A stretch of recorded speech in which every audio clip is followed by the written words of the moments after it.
On a forgotten mountain ridge where the wind howled through broken timbers and moss crept over stone, an elderly black couple stood abandoned. Their children, the ones they had raised, fed, clothed, and loved as their own, had long cast them aside, leaving only silence in their wake. But where others saw ruin, they saw possibility. Every splintered beam, every shattered window became their battlefield against despair. And as whispers of racism and betrayal shadowed their past, they carved out something no one thought possible from the ashes of rejection, a paradise that stunned everyone who once doubted them. High in the Appalachian Mountains, there stood a cabin that most people wouldn't even glance at twice. Its roof sagged, the windows were boarded, and the walls leaned as though they were ready to collapse at the next storm. For years it sat abandoned, a ghost of forgotten times. That's where Charles and Evelyn, an elderly black couple in their 70s, found themselves after the heartbreak of a lifetime. They had raised 3 adoptive children they believed would one day return their love. But as the years passed, distance turned into silence, and silence hardened into abandonment. When sickness and frailty crept into their lives, their children were nowhere to be found. Left alone, Charles and Evelyn carried with them a weight heavier than age, the pain of rejection by those they had sacrificed everything for. The only thing left to their name was that broken mountain cabin, a place they had once dreamed of fixing but never found the time. It was far from comfort, no running water, no proper electricity, only nature's raw, untamed beauty. Neighbors and locals shook their heads. Some whispered cruelly that people like them didn't belong there. Others muttered that they were too old, too weak, and too broken to survive the mountain's demands. But Charles and Evelyn were not ordinary. They had endured racism in towns, rejection in families, and hardship in lives. And if life had tried to bury them here, they decided they would not die in ruin. Instead, they would rise. Together they took the first steps into transforming what was once despair into a place of breathtaking hope.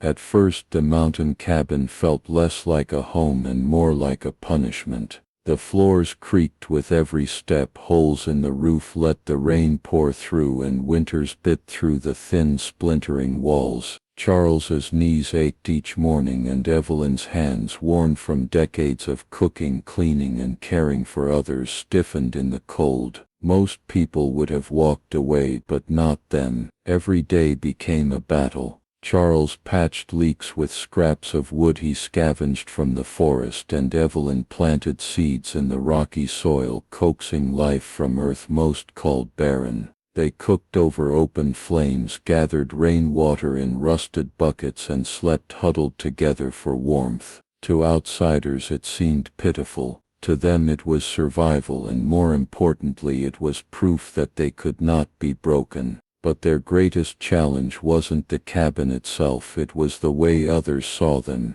The locals in the nearby town weren't kind. Some stared when they came for supplies, whispering about those old black folks who had no business on the mountain. Others charged them more than fair prices, assuming desperation left them no choice. One man even laughed outright, telling them the mountain would swallow them before winter was done. The sting of those moments cut deeper than the wind. After all, Charles and Evelyn had raised children who could have stood proudly beside them. Instead, they were mocked by strangers and ignored by their own family. Yet with every insult their resolve grew stronger.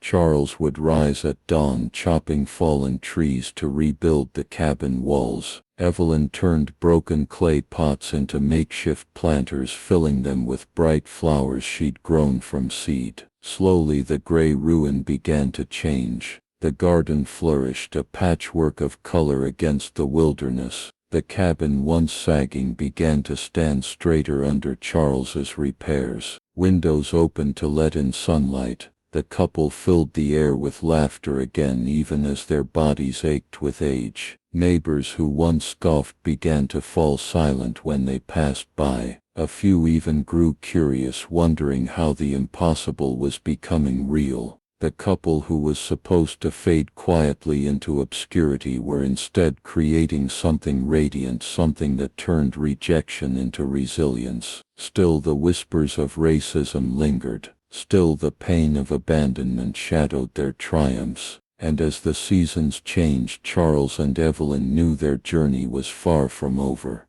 The mountain tested them at every turn, but what no one knew was that the greatest test was yet to come, the storm that would reveal whether paradise could truly survive the darkness surrounding it. The storm came without warning. Winds howled through the valley, tearing branches from trees like brittle twigs. Sheets of rain battered the cabin roof, and thunder cracked so violently it rattled the patched windows. For hours Charles and Evelyn clung to one another, praying their hard-won home would hold against nature's fury. But then came the sound that broke their hearts, the roof giving way. Water poured in, flooding the small living space they had rebuilt with their bare hands. Evelyn, trembling but determined, scrambled to gather what little food they had stored, while Charles struggled against the elements, trying desperately to secure the walls. His body, weathered and aching, fought a battle it was never meant to fight.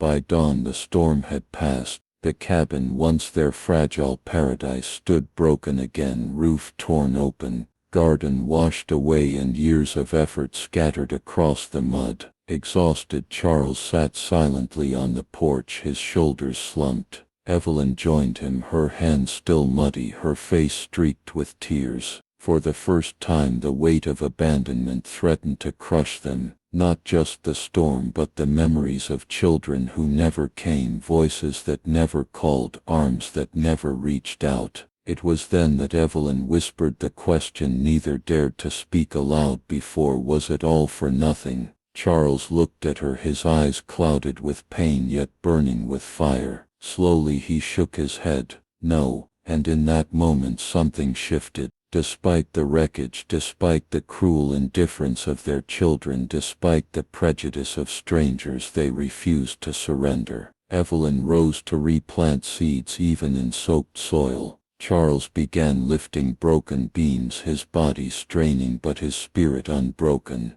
The mountain had tried to take everything from them, but it could not take away the one thing that kept them alive: their love, their faith, and their refusal to be erased. That was the moment the ruined cabin stopped being just a shelter. It became a symbol of defiance, a declaration that no storm, no rejection, no prejudice would silence their story. Seasons passed, and the mountain slowly bore witness to a miracle. Where ruin once stood, the cabin began to glow with new life. Wooden beams, hand-cut and sanded by Charles, now framed a sturdy roof. Evelyn's hands, weathered yet unshaken, coaxed green from the earth once more, filling the garden with food, flowers, and fragrance. What had been a shattered shell became something almost unrecognizable, a sanctuary of peace, strength, and resilience. Birds returned to nest in the nearby trees. Wildflowers spread across the hillsides. Travelers who once passed by without notice began to stop, drawn by the sight of the elderly couple's paradise rising defiantly from the rubble. News spread in quiet whispers,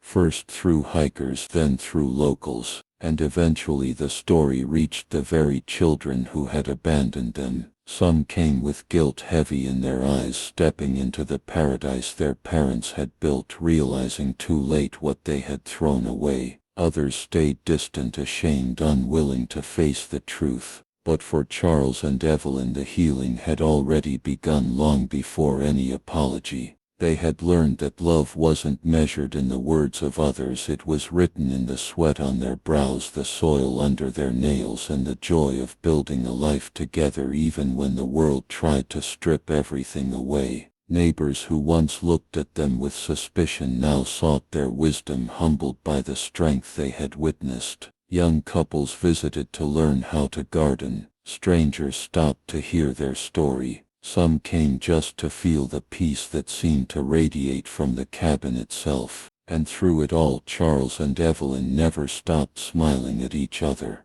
Their story wasn't about bitterness. It wasn't about proving anyone wrong. It was about showing what could happen when love, resilience, and faith outlast betrayal, storms, and prejudice. The ruined mountain cabin had indeed become a paradise. But more than that, it became a reminder to everyone who heard their story. Sometimes what is lost is not the end. Sometimes it is the beginning of something greater. So as the sun dipped behind the ridge, casting golden light over their little paradise, one question lingered for all who came to see them. When life abandons you, when storms break you, and when even the people you love most turn away, will you give in to the ruin, or will you rise and build your paradise anyway?